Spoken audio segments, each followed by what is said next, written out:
It's dark, but Jenna can still make out the door frame. She tightens her grip on the blanket. Jenna's heart is beating fast, making it hard to hear if she's coming. Then the door handle jiggles, and Jenna hears her say, "Let's write for 5 minutes and see. Questions to answer. Who is she? What will she say? What does she want from Jenna?" 7 minutes. Ready? Go.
All right, that is 7 minutes. Great job. I'm going to finish my sentence.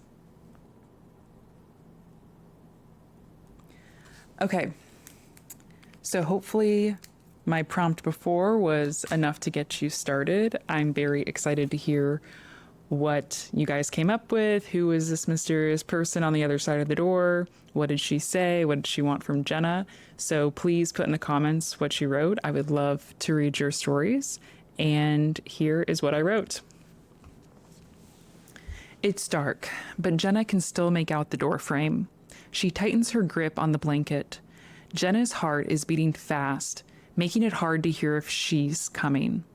Then the door handle jiggles, and Jenna hears her say, "Jenna." Winnie whines. Jenna doesn't move. If she doesn't make a sound, Winnie will think she's sleeping. The door is locked. She can't get to her now. "Jenna, come on." Winnie's voice is shrill. All night she's been on Jenna.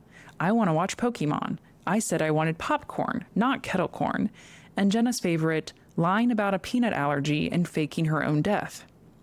The last one almost had her calling Winnie's parents. Not like they would care. They said only emergencies. And, of course, when Winnie somehow stopped her own heartbeat and Jenna dialed 911, Winnie simply got up and walked away. Jenna was in complete shock. She didn't even know how to address it with Winnie. They went back to watching Pokemon. Jenna noticed a new way Winnie was looking at her. Not like the babysitter that would do her bidding, but as prey. Jenna did not know when she was going to strike. The door jiggled again. "Jenna, I need help." Jenna took 2 deep breaths. Finally, her babysitter duties won out. "What do you need help with?" She barely got out. "I'm cleaning the knives and..." So that was fun. It's always a little scary when it's the kid that's scary.